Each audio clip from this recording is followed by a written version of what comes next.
welcome to my YouTube channel. Good morning, good afternoon, good evening, saan mang sulok kayo sa mundo, mga kababayan.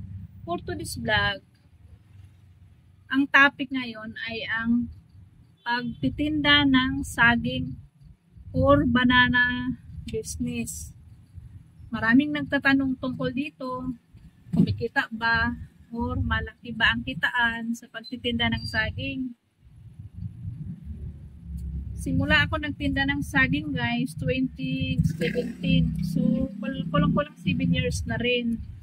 Sa 7 taon na pagtitinda ko ng saging. Sa 7 years na pagninegosyo ko ng saging guys, ang masasabi ko lang ay kumita naman ako pero hindi ganun kalaki.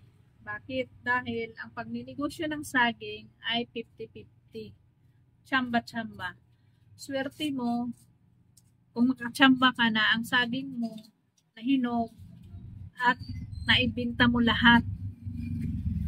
Malas mo naman kung ang mga saging mo sabay-sabay nahinog at naabutan ng 3 days at mangingitim ito.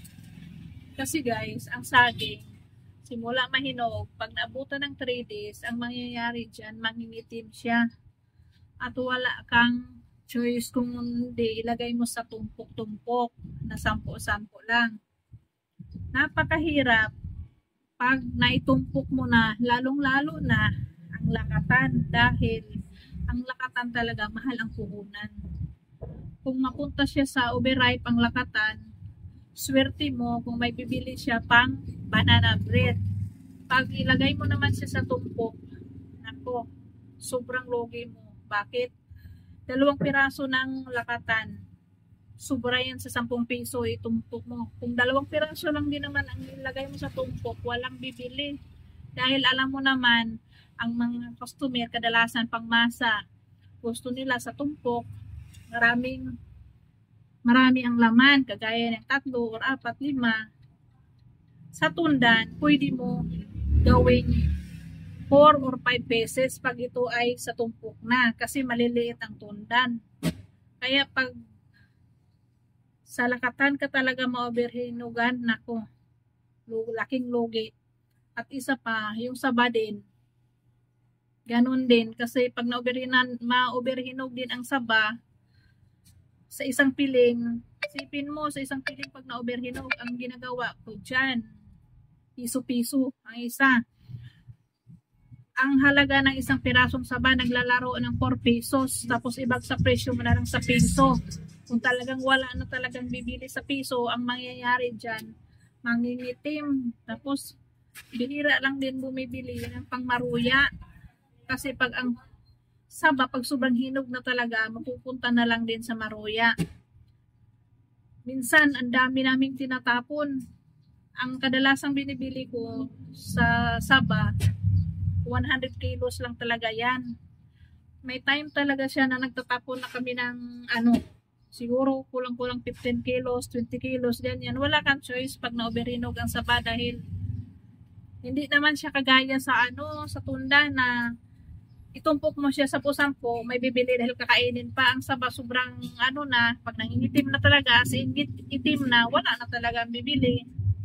Ang senyorita naman, napakasilan din na saging. Kailangan maibenta mo siya kung nahinog siya ngayon, kinabukasan or hindi siya pwedeng maabutan ng 3 days ang senyorita dahil lagasi na klase ang saging ang senyorita.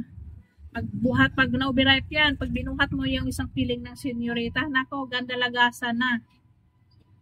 Kaya sa pagtitinda ng saging, sinasabi ko sa inyo guys, hindi lahat ng pagkakataon kumita. Hindi naman ganoon kalakihan ang pinapatong ko sa pagtitinda ng mga saging ko guys, kasi pag tinasan ko naman sobra yung presyuhan, tiyak na wala ng customer na babalik sa'yo dahil ang mga katabi mong mga sagingan mababa ang bintahan. Kaya sakto lang din ang tinutubo dito. Palagay ko na 15 pesos per kilo lang yung pinakamalinis ko na tubo sa bawat klase ng saging na mayroon ako. Okay na yung tumubo ako ng pakunti-kunti, at least naman maraming customer na babalik sa'yo. Aanhin mo naman, hangarin mo na sobrang taas ang kita na tubo mo. Kung sobrang taas naman ang presyuhan mo, wala ka rin customer na balik-balik sa'yo. Hindi naman ang nagtatagumpay sa pagnegosyo ng saging, guys. Nakadepende kasi yan kung saan siya kumukuha at paano niya ito, saan niya ito hinahangin. Mas malaki ang kita niya kung direct siyang kumukuha sa probinsya. For example, galing sa Davao, may contact siyang supplier doon, tapos pinaparating lang niya sa Maynila, siya na mag-direct kumuha sa pier. Ayun talaga, dyan kikita ka pag ganyang style. Pero sa kagaya ko, na hango lang, konti lang talaga ang tubo na magkakaroon ng pag-anong klase, paghango. Kisa, direct ka talaga na kumukuha sa probinsya. Ayun lang guys, may share ko sa inyo sa pag-negosyo ka ng saging. At sa hindi pa nakasubscribe sa aking channel, please subscribe, like, and share. Thank you for watching everyone. God bless.